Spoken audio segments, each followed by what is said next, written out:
আরশ থেকে আসলো নেমে কেমন লাগতেছে আসমানি। এখানে এসে? আলহামদুলিল্লাহ, আমার খুবই ভালো লাগতেছে।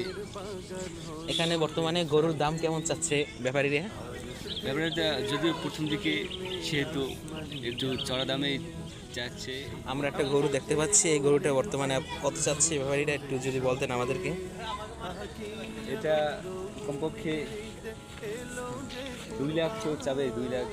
যেহেতু গরুর সংখ্যা কম সেহেতু অনেক বেশি চাবে।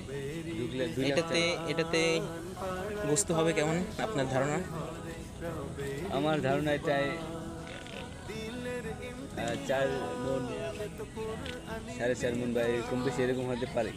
তো 4 মণ গোস্ত হলে তো 2 লাখ টাকা অনেক বেশি হয়ে যায়। বর্তমান পরিস্থিতি তো 2 লাখ টাকায় 4 মণ গোস্ত অনেক বেশি হয়ে যায়। গরুটার দাম তো মনে হয় অনেক বেশি হচ্ছে। জি তাই, সেরকমই একটা। যেটা আমি শুরুতেই বললাম যে গরুর সংখ্যা কম এখানে। যদি সংখ্যা বেড়ে যায় তখন তারা আরও কম দাম চাইবে বলে মনে হয় আমার।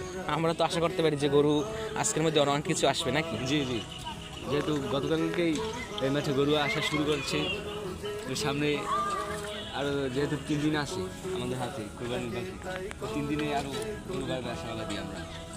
জি।